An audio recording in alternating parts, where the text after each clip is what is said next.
I'd just like to give Robin a quick introduction. So firstly, Robin, thank you so much for being part of today's session. We really appreciate it. And for those of you who don't know Robin, Robin is the director of the Community Brain, which is a community interest company that supports people to realise their passions and to contribute to the local community. I know one of the taglines is "Everybody is brilliant," which I absolutely love. So I'm sure we'll hear more about that. The Community Brain have been involved in a lot of different projects, one of which is ShedX, around growing ideas in Tolworth. But in total today, Robin's going to talk to us about the community's role in recovery, which we know is absolutely critical. So Robin, thank you for agreeing to speak, and over to you. I'm hoping that you're able to drive these slides, but give it a go. Are they, can everybody just see my desktop at the moment? Has that worked? We are looking at your slides. Right, well, let's see. Ah, good. There we go. We're off. We're in business. So, yes, thank you very much for allowing us this opportunity, and thank you for putting this on. And some of the things I'm going to say are echoing themes that have come up this morning, but particularly, I think, is that separation of community and business as though we're two separate things. And I think the key is to recognise that an individual is rounded. And actually, whilst they may have a business of their own, they're also likely, and I think it was great that steers were mentioned, they're also likely to be really keen on community activities. So as mentioned, we were established 10 years ago on the belief that everybody's brilliant if they're given the support to be brilliant, and we've been very fortunate in gaining a lot of support to do a number of initiatives. Some people will be aware of the Museum of Futures, our community kitchen, ShedX that was just mentioned, and the Farm of Futures. And a lot of what this is about is creating safe spaces and playgrounds where people can realise their talents, because we work on the principle that a lot of people accidentally are de-skilled in a work environment by being overmanaged. And actually, if you can create those spaces where people remind themselves of how brilliant they are, they will actually go on to do wonderful things. Now, for the last 5 years, we've run a community survey because it's important to us to understand where people's heads are, what they appreciate, and what we could do better and more of. And obviously, this last one has been very interesting because it's sat within this incredibly challenging time. So part of what I want to do is run through some, and it's only some, of the findings that we've got and why they're probably relevant to the challenge that we face in Kingston. So our view is, leaving the shadow of COVID, we're going to emerge into a new landscape. I think people need to grasp that the old accepted models are not going to be suitable to building our futures. And we're also watching different values emerging, meaning the reset button isn't going to work. There isn't going to be a return to normal. What we are witnessing is a growing appreciation of the local, and Ed touched on that and Caroline did as well. Communities acting together, sharing and caring, and that is going to challenge a top-down approach, because actually for those to survive, you have to put trust in people to deliver. Otherwise, you're managing them. You're not enabling and supporting them. Also, there are new thoughts and values emerging on shared spaces and access to nature and green landscapes. You know, some of the things that were under threat, suddenly people are beginning to understand how important it is to have that space. The other key for us to remember is that levelling up is no longer going to be a geographical issue. This isn't about north-south, because again, as Caroline has quoted, I think what this has done is made everybody conscious of how fragile our lives are and actually how near we are to collapse. And one of the most beautiful things we're witnessing is the way in which businesses, but also individuals and community groups, are stepping in to be that safety net, maybe for mental health issues, but also in terms of practicalities. So our view is the macro level challenge will be nationally trying to stimulate a country in recovery. At a regional level, it'll be the challenge to regional and local authorities who are going to be even more cash strapped, trying to both sustain their activities and services while trying to stimulate new growth. At the local business level, this is currently about survival. And it is fascinating to see those communities that are playing a big part in this, particularly in trying to encourage those smaller operators that are being able to open up and do things. I think we need to recognise that the high street has been dying for over a decade, and actually COVID is likely to be the final nail. And I think that is worth holding on to. Trust is undoubtedly an issue. People are nervous and they're wondering who they can trust for information and where they get things. And I think if we're honest to ourselves, it's increasingly clear that nobody knows the answers. We have a load of people who know the questions, but very few are offering the answers. But I would, and we would say that if the lessons of the last few years, and in particularly during COVID, are anything to go by, we're likely to experience a clumsy top-down, one-size instruction that takes little notice of regional and local situations and opportunities. So, our view, against this background, where are those ideas, energy and resources going to come from that achieve recovery at a local level? And actually, more importantly, where should they come from? Well, naturally, we would say it's the people. And we believe it's people who feel positive about where they live and therefore want to work, enjoy, engage and celebrate in it and with it. It's their home. Active people in engaged communities that believe they can affect change for the better, that actually they believe they can do things and have an impact.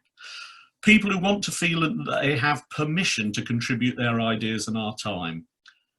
That's a fascinating thing for us, because the number of people who approach us to say, do you know what I've always wanted to do? And we have to go, no, because the answer is we don't.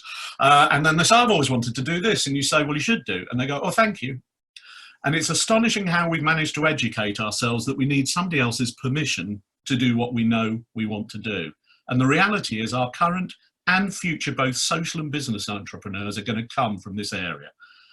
An important thing for us is we need to facilitate all of this, and we need bump spaces. It's an unfortunate phrase at the moment, but bump spaces are places we used to go to where we met with each other, where we gathered, where we shared. Now, the high street in the old days used to represent that. It wasn't just a place people went to shop. It was a place people went to gather, see friends, exchange ideas and do things. So we need now to review our places, events, remember, and gatherings that allow people to interact, appreciate, and create with each other. Because again, what we've noticed is it's in those bump spaces that people share their ideas, and those ideas begin their gravity. So the questions are, who are these people? Where do they live? And why do they feel like that? Well, it's actually almost everybody, and they're everywhere. So the biggest question is, why do they feel like that? Well, our Community Brain survey hopefully will give us some food for thought and ideas. So we had 504 responses, and as you can see, the predominant was in southwest London and in particular in the Kingston area. If you look at a Kingston map there, you'll see it's actually a pretty accurate description of our borough. Where there are gaps, quite often that's because they're green spaces, and very few trees responded to our survey. Encouragingly for us, we've got 93 local Kingston residents who want to be involved in more depth research coming out of it. If we look at the UK respondents against Community Brain project participants, so these are people who've actually experienced working with ShedX, Museum of Futures, Community Kitchen, etc. We've got more people coming from the younger ages, which is good, and also of the 55 to 64, people with a bit more time potentially, and certainly the desire to change things. Our balance between home ownership and rent more reflects accurately what actually is the real UK state. And our work circumstances show that we get a predominance of people who are self-employed. And again, we would look at those, that these are our entrepreneurs. These are the people who are having to think day-to-day basis, and currently at the moment, how to change the way that they operate. So these next 4 slides look at the survey responses based on the following groups: UK respondents, Kingston respondents who don't attend or participate in Community Brain projects, Community Brain event attendees, people who just come along, and then particularly Community Brain project participants from the Kingston area. So 92% say it's important on the UK to feel part of a community. Kingston residents, 91%. But actually, if you lift out those people who have attended or participated, we actually drop below a national average, saying it's important. But when you look at what's happening for people who do come along or participate, community matters. Engagement and participation lead to valuing where you live more. How do people rate their community? 76% across the country, it's good or it's excellent. 78% in Kingston, that's great. Actually take out those people who are participating or engaging, and we drop to 71% in Kingston. But you look at what's happening with people who are engaging and participating, it's prouder individuals who are more likely to rate their communities as excellent. Here's a key: do people feel able to improve their community? Have we given permission to do that? Well, 60% say across the UK, moderate or big. 62% in Kingston. 61% of our community you haven't engaged.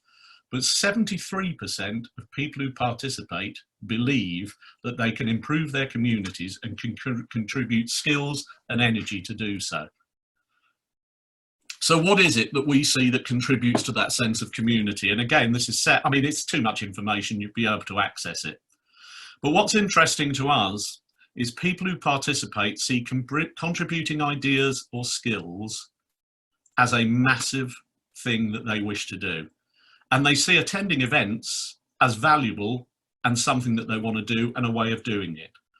They are more likely to value our public places to meet and value our green open spaces. And then also, interestingly, they're more likely not to access the health and well-being services because actually they feel able to ask for help in their communities. I put this slide up because this move towards we have to do business is actually likely to start damaging the way in which we're able to put on events, etc., because there will be a focus on that. Our analogy is there's a real danger here that we're in a boat that's on fire at one end with a leak at the other, and we're going to put all our energy in putting out the fire, and by the time we turn around, the boat is sinking. We have to look at all of these to make them possible. So again, we repeat, out of that, it's people who feel positive. It's that slide again that we know that activity and engagement means they feel better at that. So what do we believe? Recovery is going to come quickest in confident communities. And this isn't about harnessing behaviours, it's about liberating them. Oh, it's 12:12, sorry. It's also about giving permission for people to be brilliant. And it's about relaxing control and trusting in people. And I think these are big lessons for central and local government, is relaxing the control. You aren't always the cavalry. Sometimes actually you're the support, and we need that support. And we need to look about where we're going to create these bump space opportunities. We can review our design of public spaces and the opportunities they provide. But the big question is, can we change the jammy donut? So historically, we look at the suburbs and the jam is right in the centre of London. Everybody goes to a station, not everybody, the vast majority of work are going to a station and going up to London to do that, and we import in the morning people to come in and work in our shops and to study. Actually, what has happened now is people are questioning, does the jam have to be in the centre, or can it be spread around the outside? People are saying working from home has certain advantages. Twitter is no longer going to say it's office-based. It's actually going to be saying to people, and what does that mean? Actually, we're going to have a lot of those people who were jumping on trains and driving away are going to be living here. We've got an opportunity to spread the jam right the way across London if we're clever about what do we do. So what do we need to think about? Things have got to change to stimulate a true ground-up recovery. Again, big lesson coming through. If you give people permission and you give them power and you give them confidence, they will reimagine for you. You know, we have, whatever it is, 179,000 people living in this community. Actually, 10% of that working to do this will be better than an organisation telling. So we need true appreciation and support for community activities and engagement. And we need real and genuine listening, not that lovely paternalistic listening that smiles benignly, taps us on the head and lets us run away, but actually says, no, I'm valuing what you're saying. We've got to review the use and potential of our public spaces, the local environment, high street and vacant premises. They are going to change. And with the high street, we've watched over the last 10 to 12 years, basically ways of reinventing it that primarily run down to better hard standing and better paintwork. It's not been about challenging the concept of what the high street is about. And we believe a clever high street will become the new social network again. It's got to be an attractive place to go to because you want to be excited, you want to be active, you want to be engaged, and you might shop at the same time, and you might have a meal at the same time. But actually the primary driver will not be services. Cutting through bureaucracy to produce proportionate guidelines and licensing. When we come out of this, it'll be those places that are fleet of foot that will take advantage. Most of our guidelines, licensing, etc., are set for another era. We've got to get them proportionate. And that means actually how do we support things to happen rather than put things in the way. And it's going to mean we review our local travel and sustainability. And actually that's all to the good. So we believe the future will be more local, more mutual, more sustainable, with a greater sense of ownership. So I believe, what do we do now? I think we need to create an emerge task force, not led by RBK, but supported by it. Let's draw together those people who can actually start saying, what are the things that we can see that can happen? And more importantly, perhaps, and what are the things standing in the way of us getting that done? Local businesses existing and emerging need support and not stifling. You know, in the end of it, it's absolutely right. What we are witnessing is fantastic local businesses being clever about the way they're doing things, and they will need that support to continue doing it, and they won't need over managing, but they will need their permissions. There is now a greater celebration of the local and valuing of the local, and we need to build upon the initiatives that are happening, not damage them. And please, can we recognise there is local expertise? We have a fantastic history of thinking, oh, we better get somebody in from outside to do this, haven't we? You know, I won't mention particulars, but when I think of the number of companies working within our borough that are supplying nationally and internationally, but can't get a toe in the door locally, something's wrong. So our procurement and purchasing policies to support local businesses, both existing and emerging, our local supply chains need to be looked at. And I'm heartened to hear both Ed and Caroline saying we'll do that. Let's do it with us rather than to us. And it won't just be about office spaces, it'll be about making spaces as well. Amazingly, Kingston's history is in dirty fingernails. We made things, we created things. And there are parts of the borough, because we will, by accident, concentrate on just the town centre, but Hook, Chessington, New Malden, you name it, Tolworth, Surbiton, are all in need and all need that support. And we will say that everywhere will need a Museum of Futures, Community Kitchen, Farm of Futures. They just won't call them stupid names like that. What they will about is, where can communities and individuals go to share their ideas, find the support to do things. We were approached by 3 local people, wanted to start a business. They'd been to the traditional routes of advice and basically had given up, because all they'd been presented with primarily were all the problems that could happen and the way things could go wrong. Actually, we need enabling spaces, and that's where the Kingston University, Kingston College, and so many of the great assets that we've got can play a part. But again, the fact something is big doesn't make it better. Actually, there are brilliant small initiatives, and those are the ones we've got to watch. So we believe there's a great opportunity now, and I appreciate I'm saying that against a sea of people going, hold on a moment, all we're managing to do is survive. But if we can get through this, there is the opportunities. It will be communities that rebuild our local economies.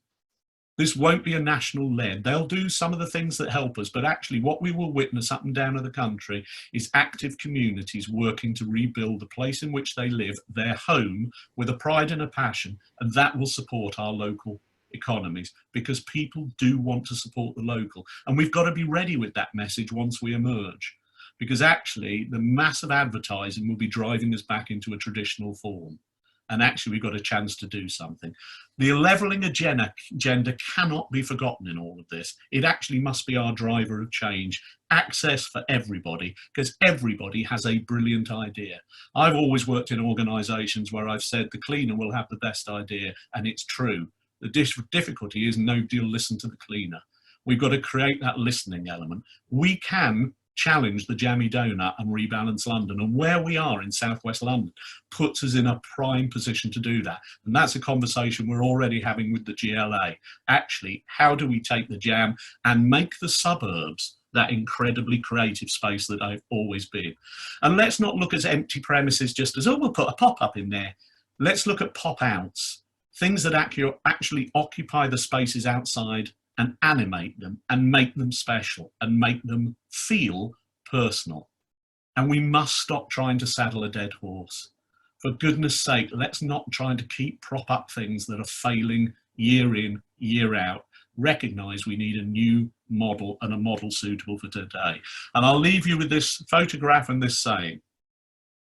Somebody said to us, what's so great is people participate on their own terms.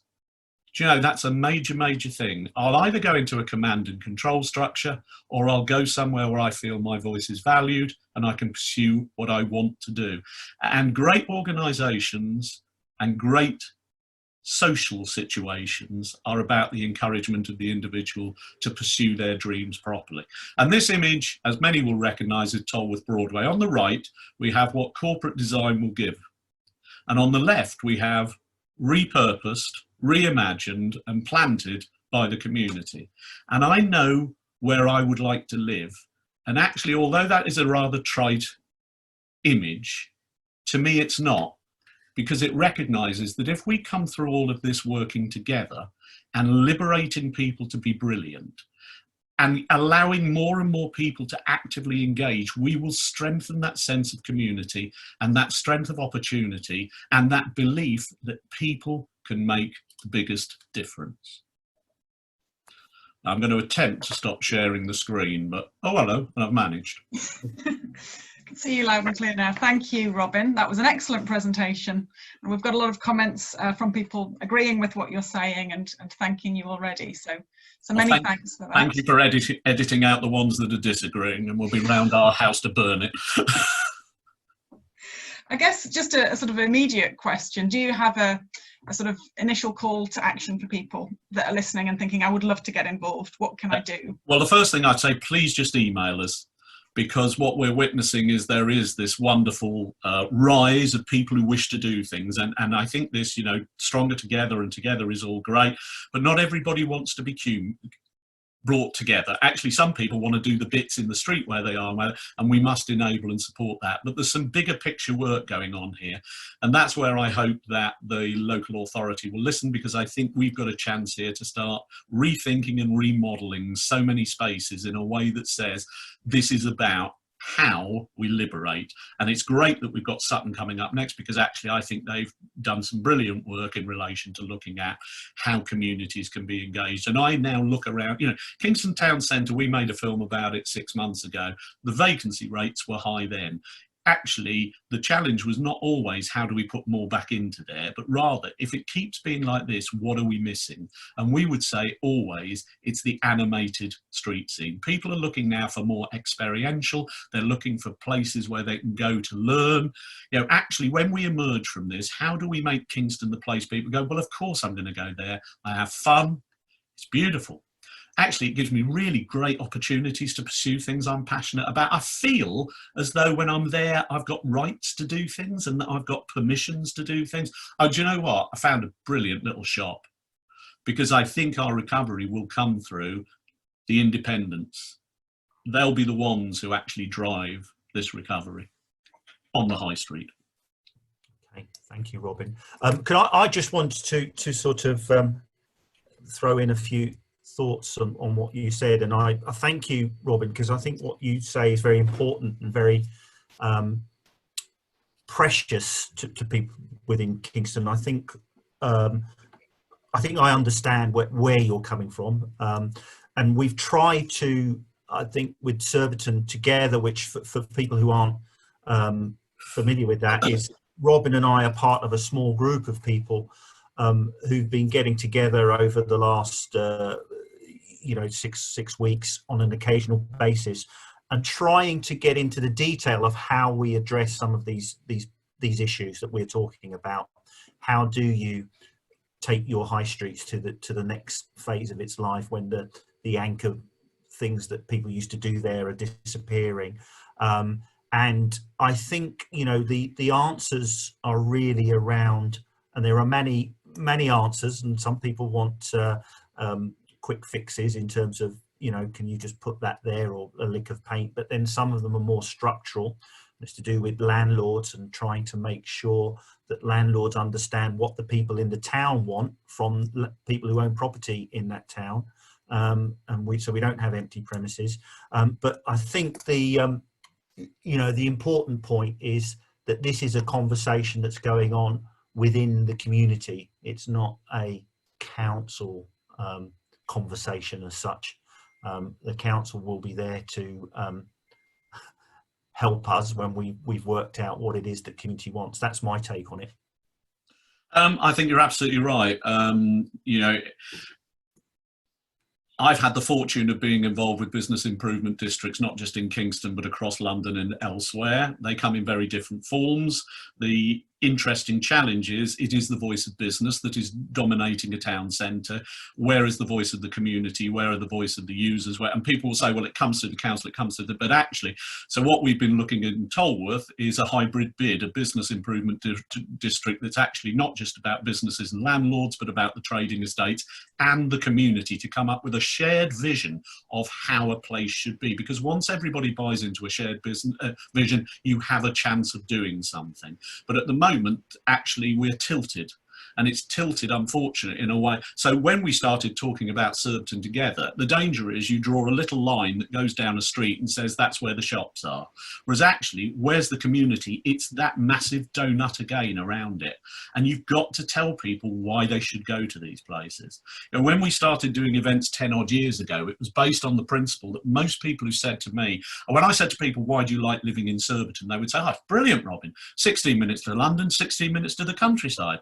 Now, when I suddenly thought, hold on a moment, fancy describing where you live by the speed you can leave it. And that's a really interesting piece of psychology. So how the hell do we get them saying, come to us this weekend, we're only 16 minutes away?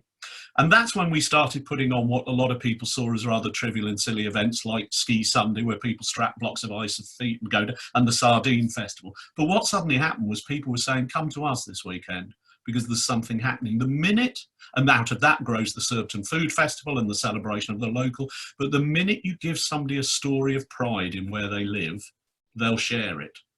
And actually, we've got to put that pride right back in the heart of our town centres. And it won't be, and let's be honest, if it is, we've done something wrong. We've got one of the largest Primarks in the country, is not something I want to put on my gravestone.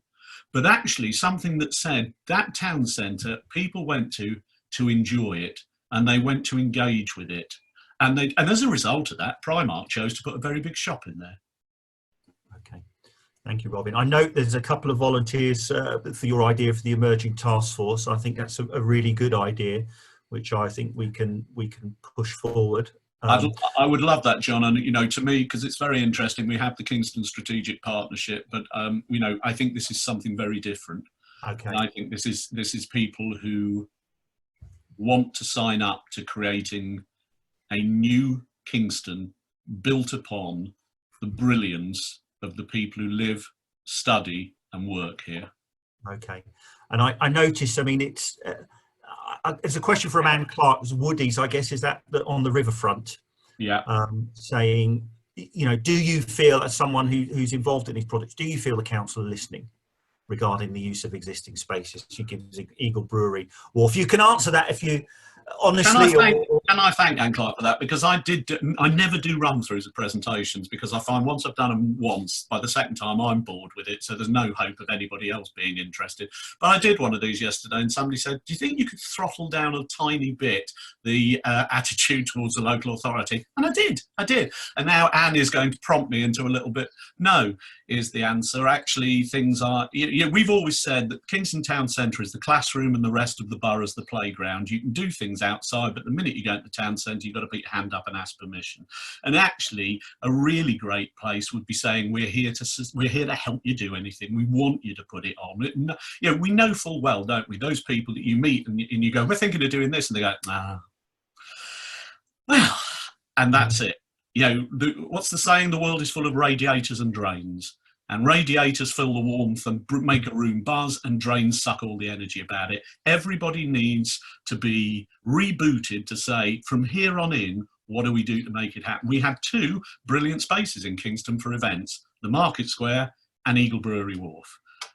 The brilliance of the design that's put in there makes it now harder to do anything in those spaces. That shouldn't be the case. But if you'd actually started from, what is it that people want to do here? How do we? So we keep saying to people, stop giving us finished pictures and give us canvases. Because if you prepare a canvas, everybody can paint on it. But the minute you give us a finished picture, all we can do is stand back and go, oh, I see. That's what it is, isn't it? So actually, with big spaces, put in first fix, give power. Give us fixing points, and then let the community come and play. Because the minute you over-design it, you start ruling out things. And that's what we talk about when we're saying reimagining those spaces. Now, actually, I believe the council is better suited and better formed now to do all of that. And I hope that they will be active in if we do an emerge task force, being there to go, okay, because we've all got to be honest with each other. We do things wrong. We mess things up. It's a lot easier if a critical friend says to you, you realise you're getting that wrong, because you go, okay, thanks. And I think we're all our best critical friends once we work together. But it's also that appreciation of, in a really good community, you don't exploit somebody's weakness, you support them. And actually the bigger whole is, we identify where people have strengths and we make sure we play to their strengths.